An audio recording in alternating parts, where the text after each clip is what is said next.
Hola amigos, bienvenidos a su canal Hablando de Negocios y algo más en CDN Reloj. Mi nombre es Fernando Alberto.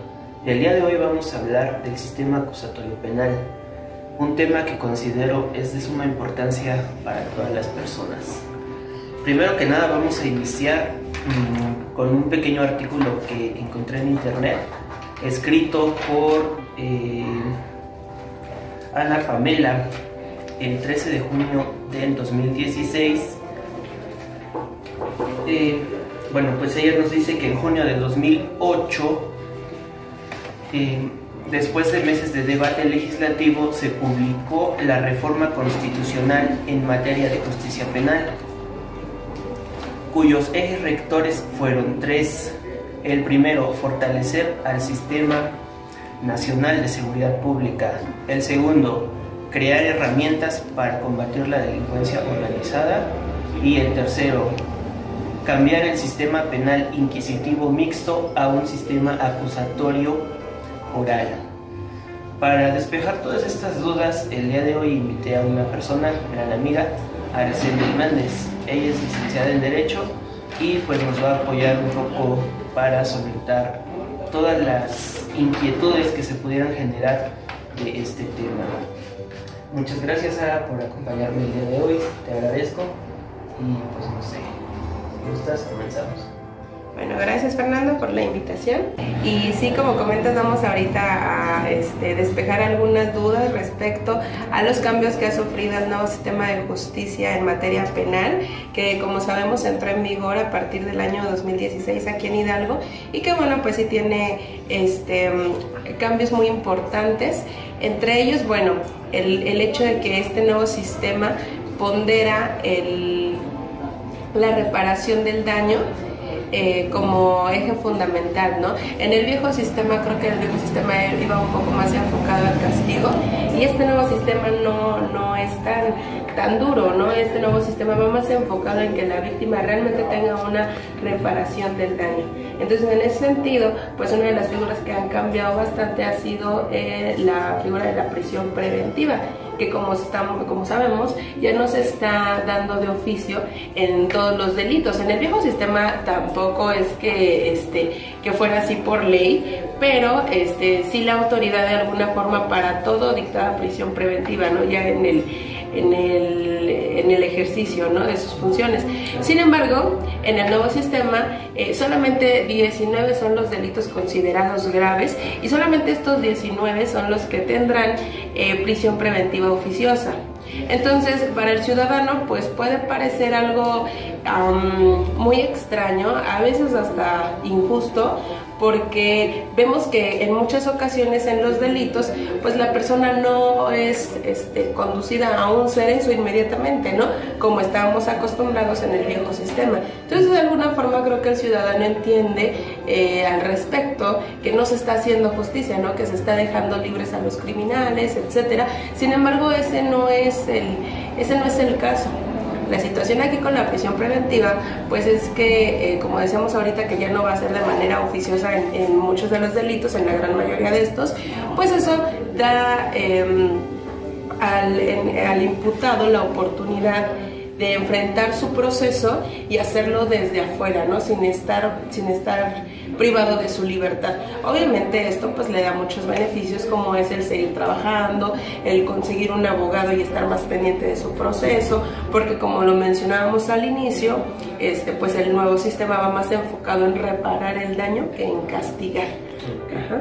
Entonces, por esa razón, por ejemplo, algunos de los casos más sonados, tenemos el ejemplo de esta chica que apuñaló a su expareja fuera de un hotel, la chica que no sé si recuerdan, se hizo muy viral, que traía una blusa amarilla. Bueno, en el caso de ella, por ejemplo, la acusaron por lesiones, y podemos ver cómo enfrenta el proceso desde afuera. Y lo que yo te mencionaba, ¿no?, la gente piensa que pues que realmente ya la dejaron libre, que no está pagando. No, creo que esta figura lo único que decíamos ahorita es que enfrenta el proceso. O sea, un proceso sí hay, sí está enfrentando la justicia, pero lo está haciendo desde afuera. Ajá, entonces, como que en el nuevo sistema no podemos esperar que todas las personas estén encerradas en un cerezo para poder nosotros entender que está habiendo administración de justicia. No va a ser así. creo que es, pues a lo mejor facilita un poco más las cosas, pienso yo, ¿no? Y sobre todo le da la oportunidad a las personas de que puedan, pues, buscar una buena defensa, si te entendí bien. Sí. Ok. Y por ejemplo, este sistema, ¿cómo lo podemos dividir? Porque tengo entendido que se divide en etapas, pero ¿cómo? Sí, bueno, se divide en 3 etapas. La primera etapa es la etapa de la investigación, que a su vez se subdivide en una investigación inicial y una investigación complementaria que se da a partir de la de la audiencia de imputación, y a partir de ese momento, bueno, ya se empieza a desarrollar una investigación que el juez concederá, en su caso el juez de control, porque ahí tenemos otra de las novedades en el nuevo sistema de justicia, que es la impartición a través de 3 jueces. Es decir, en el viejo sistema la investigación estaba a cargo únicamente del Ministerio Público y de ahí pasaba pues a manos del juez, ¿no? Del juez penal, pero pues ya se desarrollaba todo el proceso solamente en manos de este juez. Ahora tenemos 3 jueces. No los tenemos en forma de jurado como es por ejemplo en Estados Unidos.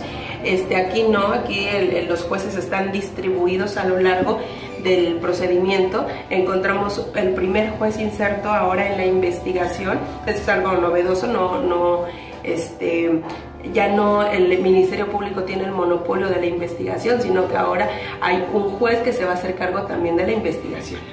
Entonces tenemos al juez de control en la etapa de investigación, tenemos al juez de juicio oral. El juez de juicio oral, de hecho, se encarga de ambas etapas, de la etapa intermedia y de la etapa de juicio oral, que vendría siendo la tercera. Y tenemos entonces las siguientes 2 etapas. Vamos a retomarlo.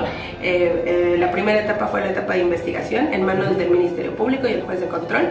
La segunda etapa fue la intermedia, ya en manos del juez del proceso, y en la tercera etapa es la etapa de juicio oral, igualmente en manos de este juez. Y después tenemos finalmente un tercer juez, que es el encargado de el juez de ejecución de sentencias, que es el que va a individualizar la sentencia. Y de hecho, bueno, de las novedades también es que la etapa intermedia pues ahora contempla figuras nuevas, como es la suspensión provisional del proceso y como es los acuerdos reparatorios. Entonces, bueno, estas 2 figuras nuevas vienen nuevamente a tratar de que haya una reparación efectiva del daño. La etapa intermedia lo que va a hacer es poder permitirle al imputado de alguna forma llegar a acuerdos con la víctima a efecto de poder repararle el daño y que ya no se vayan a un juicio oral, sino que podrían llegar a generar ciertas condiciones, ya sea el pago de una cantidad económica como parte de esta reparación del daño, y tomar ciertas medidas, ¿no? Como el no acercarse a la víctima, el no sé, mantenerse alejado de algunas otras personas como podrían ser testigos, familiares de la víctima. Igualmente decíamos que esto puede venir acompañado de la suspensión provisional del proceso, que ahora esta figura lo que hace es detener el proceso, digamos, en palabras un poco más entendibles, ponerlo en pausa, a efecto de que el imputado pueda cumplir con las obligaciones derivadas de estos acuerdos que se generen. Es decir, podría ahora una persona reparar el daño durante un tiempo límite. Es decir, podrían quedar en decir, bueno, la reparación del daño va a ascender a tanto y voy a hacerlo, no tengo a lo mejor ahorita la liquidez para solventar ese gasto en una sola exhibición, pero lo hacemos en pagos diferidos, por ejemplo. Y entonces cada mes se le deposita a la víctima una cantidad y hasta que se termine de cubrir ese monto establecido. Entonces esto podría hacer que se evite ir a a juicio oral. Obviamente no todos los delitos pueden pasar por la etapa intermedia, tienen que ser delitos no graves y siempre y cuando la víctima así lo desee, porque los delitos graves, vamos, no tienen forma de arreglarse con acuerdos, ¿no? Estos se van directamente al juicio oral. Okay. Bueno, y en cuestión de lo que me acabas de comentar, ¿tú crees que esto realmente va a ser beneficioso con este cambio que se está presentando? Yo creo que sí. ¿Por qué?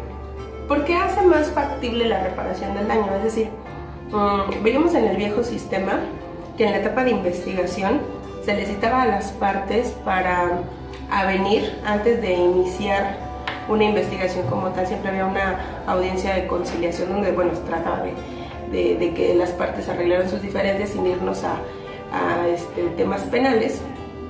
Sin embargo, en muchas ocasiones las víctimas celebraban acuerdos con los acusados, y estos acuerdos de alguna forma ya no eran materia del área penal, sino que si tú no cumplías, en este caso el acusado, con lo vertido en ese acuerdo, pues finalmente la víctima tenía que llevarte a otra instancia, que es la instancia civil, y en donde el juez es el que se encarga de todo lo relativo a contratos, convenios, acuerdos, ¿no? Entonces te llevaban a esa área, y pues bueno, en esa área creo que las personas de alguna forma sí cumplen más cuando se ven amenazadas por el área penal, no así por el área civil.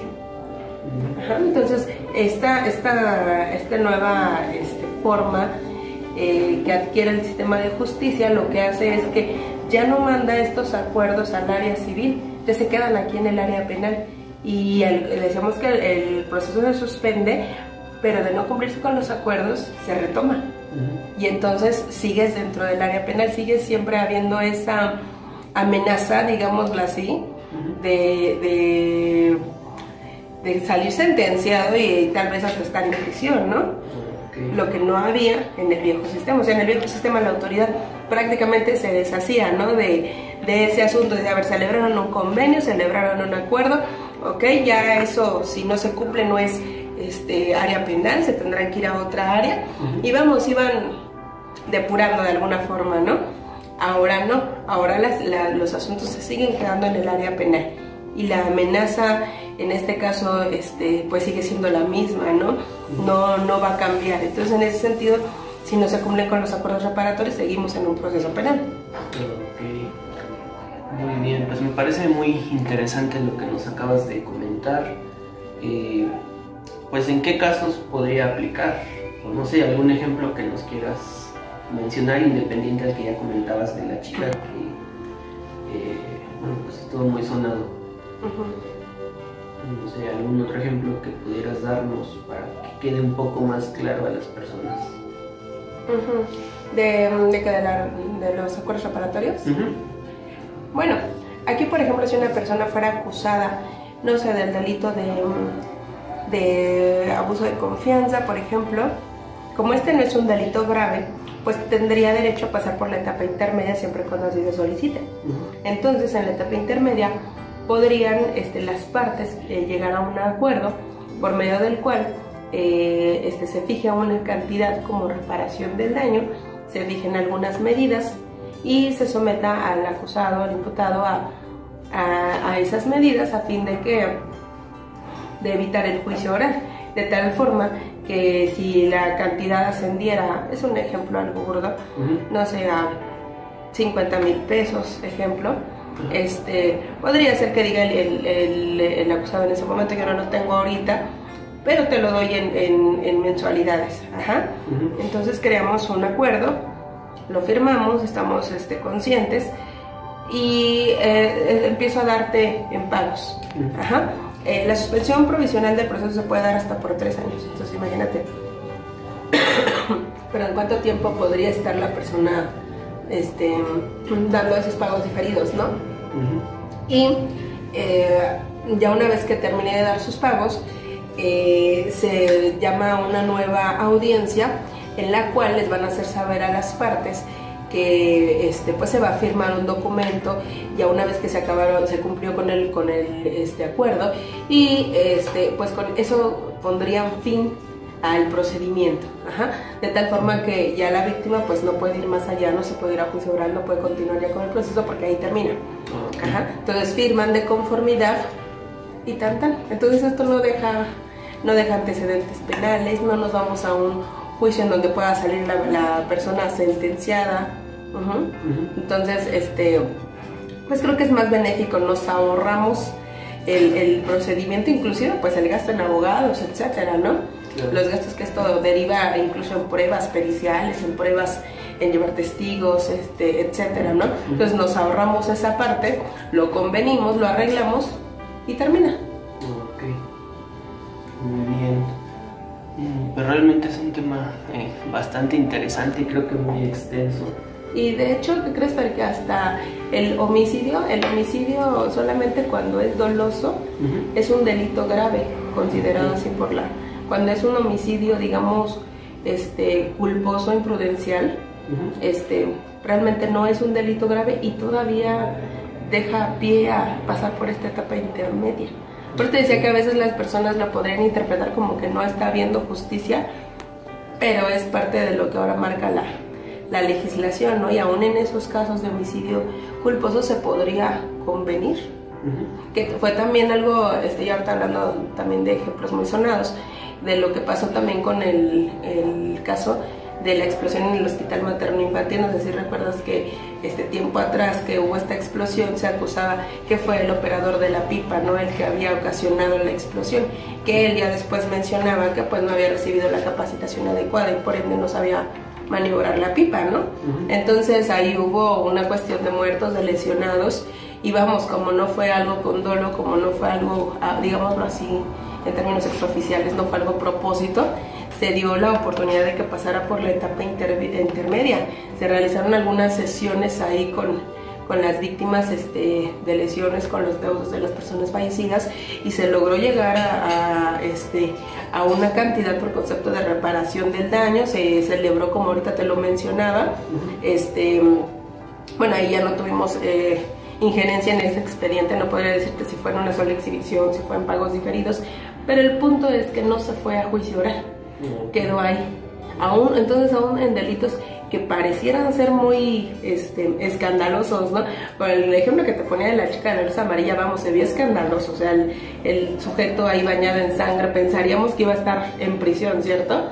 Pero el nuevo sistema de justicia, pues no fue así como se llevó, por estas razones que te estoy mencionando, ¿no? Y en el caso de la explosión del hospital, igualmente. Muy bien, pues realmente fue muy interesante lo que nos comentaste. Yo creo que no solo a mí, sino a todas las personas nos es de mucha utilidad. No sé si quieras agregar algo más. No, pues simplemente hacer hincapié en que no nos dejamos llevar por los medios de información que malinforman, ¿no?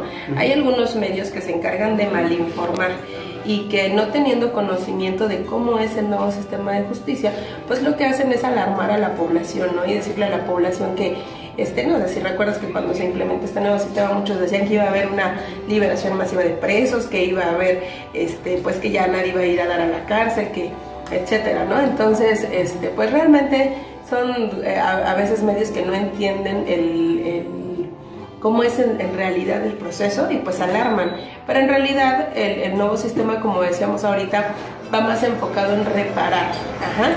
Y realmente a veces como sociedad, si lo miramos desde afuera, puede ser que no nos encante, pero cuando estamos en una situación de ser acusados, de ser imputados, o sea, hay que plantearnos que en cualquier momento cualquier persona puede terminar en un proceso, ¿no? Si ibas conduciendo y sin querer no viste a alguien, estás en un proceso. Claro. En el caso de los operadores de transporte, están manejando su unidad, alguien llega a tener adentro un paro cardíaco, se asustan, ¿no? Y ya estás en una investigación. O sea, aquí cualquier ciudadano en cualquier momento puede pasar por una situación de este tipo, y es ahí cuando quisiéramos que la ley fuera más benévola, ¿cierto? Cierto. Entonces, creo que el nuevo sistema de justicia, pues, nos da la oportunidad de perderle un poquito el miedo, ¿no? Porque creo que el miedo, sobre todo, era a la prisión preventiva, ¿no? Que ahora, como ya no se va a estar dando en todos los casos, pues nos da la oportunidad de ser detenidos pero no precisamente puestos en prisión preventiva, que son dos cosas muy diferentes y que al final del día vas a poder enfrentar un proceso con mayores posibilidades, ¿no? Ok, Ara, pues realmente te agradezco mucho el día de hoy pues hayas estado aquí, me hayas apoyado con esta información que, bueno, pues me parecía interesante, por ello decidí hacerte la propuesta para que grabáramos este video.